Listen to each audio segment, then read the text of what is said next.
Welcome to the Boomer Briefing Podcast, where we help you solve a critical business issue in 20 minutes or less. I'm your host, Jon Hubbard, shareholder and consultant here at Boomer Consulting. And with me today is Jim Boomer. Hi, Jim. Thank you for being on this episode of the podcast. Hi, John. Great to be here again. All right. Jim, as many of you know, is our CEO, one of our consultants as well. And Jim, today we're going to be talking about why learning skills and career pathways are important to firms out there, right? So there's been a lot of talk over the years that, the path through the firm or up through the firm is no longer just as simple as maybe it used to be, okay? And there's a lot of options. So as you work with firms around this topic, let's start with the why. Why is, creating those new skills, those new pathways within a firm really important today? It's a great question. So, and your comment of it's not as simple as it used to be is spot on. So, first thing I'd say is we always need to be learning new things, and if we aren't, and we may think we're remaining at a level playing field, but we're actually falling behind. The world's constantly changing around us, and so we have to be constantly growing and learning to keep up. And so if we think about that change, one of the biggest things is happening to our profession, and that is how it is evolving. And many firms are evolving their service lines beyond the traditional service, tax, accounting, and audit. And as they move into more advisory and consulting services, the skills simply look different that are required for that. The career paths look a lot different. And so you can't just take the historical way that we laid out people would learn and the way that people would progress, or they don't always have to progress either. That's the other wild card that I think has to change, because historically a lot of firms were up or out kind of model. You had to follow this and keep going, or you stagnated and you couldn't just kind of stay in a role that you maybe love that. And so finding what is that progression, even if you're not climbing the traditional ladder, what does that look like? And then also, as I said, like completely different skill sets for service delivery is going to look a lot different. So we've got to define something that fits what our firm will become in this new makeup of our team. Yeah, well said. And what the firm will become, most firms, as we work with, they're looking to increase and to diversify their service offerings, how they provide value to clients, right? And so I think that supports what you shared in the sense that, there's lots of different paths out there, lots of different skill sets needed that need to develop. So Jim, what tips or advice when firms say, okay, how can we increase more pathways, or how can we help develop new skills within our organization? What tips do you have for them? Well, I think the first thing I'd say is identify the who in your firm. And that may not be somebody that's currently on your team, but having a chief learning officer or a director of L&D, somebody who's trained in this area of learning and development, is the first and foremost. So if you don't have that, I would say find your who. And even if they're a part-time who, if you're a smaller firm, having somebody who has that skill set and can help you define these pathways, document them, and then communicate them across the firm. And I mentioned moving towards more advisory and consulting. That's going to require us to reskill people, upskill, and even alter our recruiting and hiring to different types of people. but we need to be thinking about the jobs that we're going to have when it comes to uh, learning and development, rather than the the ones that we have right now.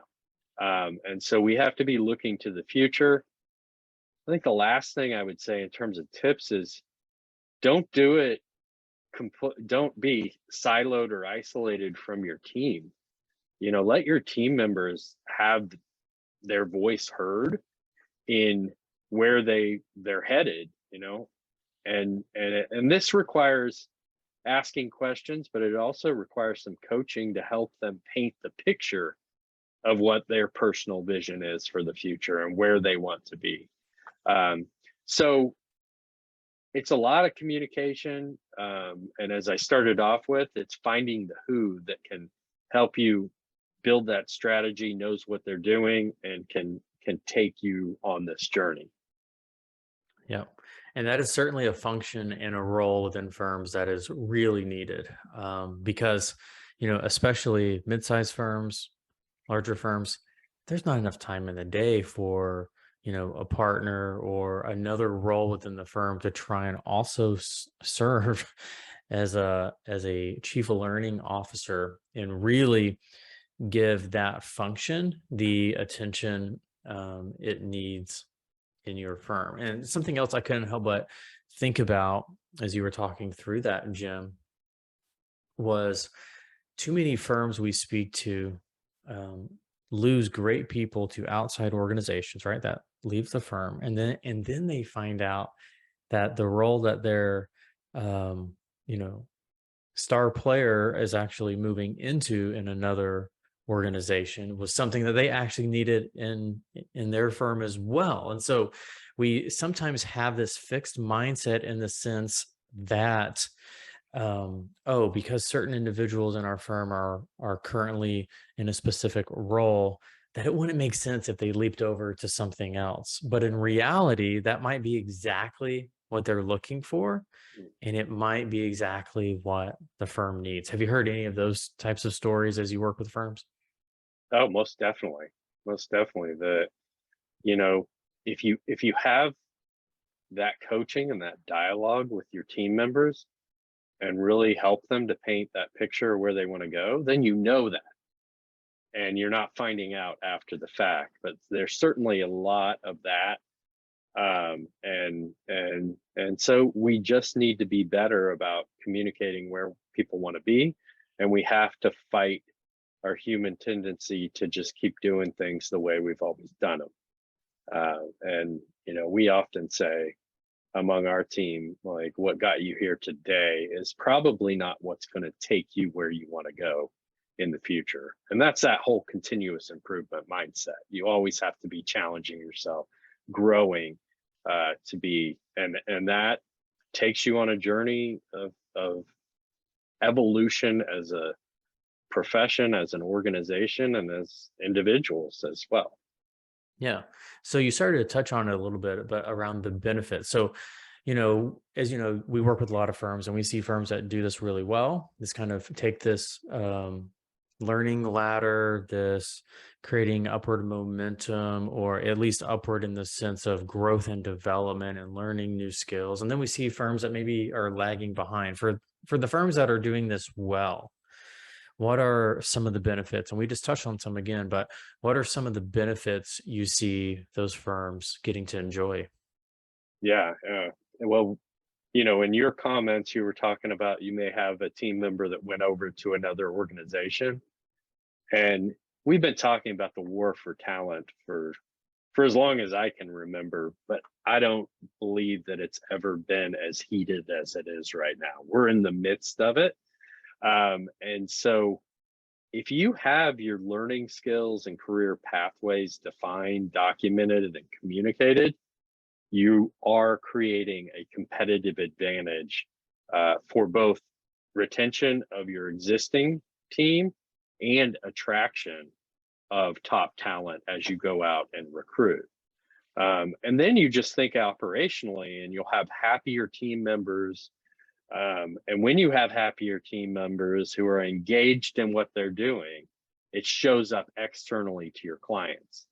So you got happier team members, that has a direct correlation to you having happier clients, because they're getting greater value. They're having a better experience in doing business with you and your team. And so it's, while it's a talent strategy, it has direct connections to actually growth strategies as well. Because happy clients come back. Happy clients look for more ways that you can help them when they've been served well, and you've not just met their expectations but exceeded them, and you've given them great value. They're going to keep coming back. So it's also growth strategy as well.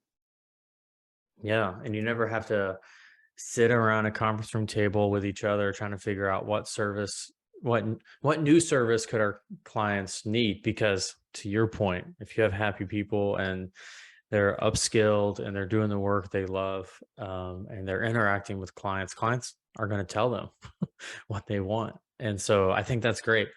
You mentioned the war for talent, which is not just isolated to our profession, right? I mean, this is there's definitely a labor shortage out there, in the sense of high competition for talent, no matter what industry. But as you think about creating these skills and pathways within firms today, what's important for them to know about this topic as it relates to outside the accounting profession? Well, I mean, many of the CPA firms are obviously serving businesses outside of the accounting profession. Um, and just as you said, it's not isolated to CPA firms. Every organization needs to be upping their game in terms of um, providing a clear pathway in how an individual that comes into their organization or is already there, how they're going to progress, how their career is going to continue to evolve and grow. And so we need to be able to help our team be able to envision a future in our organization that is exciting, that they wake up and go, I can't wait to be a part of that. And otherwise their eyes will wander. And in this labor market, you'll find that you're just competing on salaries.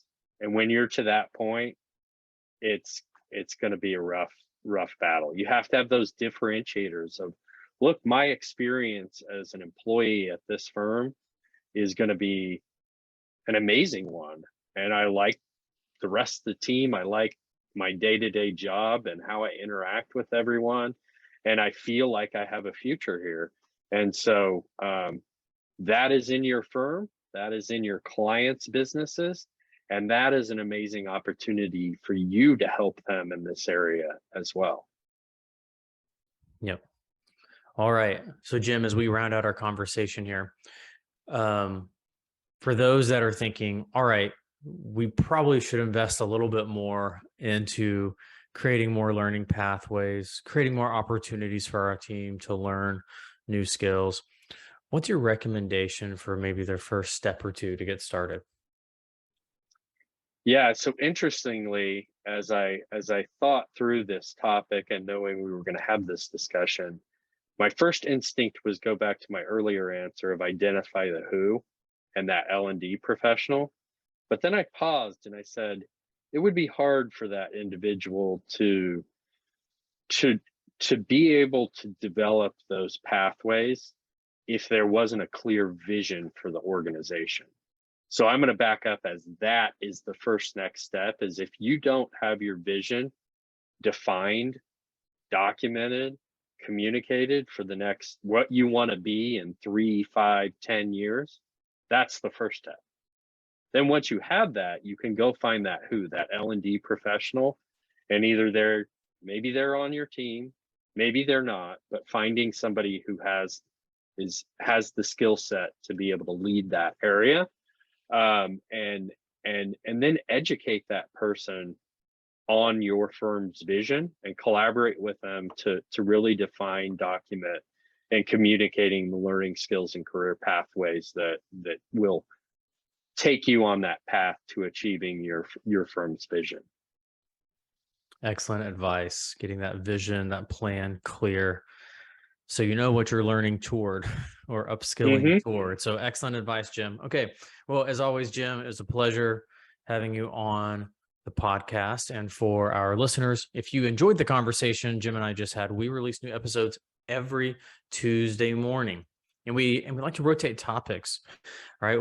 We will bounce between leadership, talent, process, growth, technology. But the common theme among all those topics are that they are critical to your firm's success. So if you haven't already, please go ahead and subscribe. And thanks for listening. Thanks, Jim. Thank you, John. Thank you, everyone.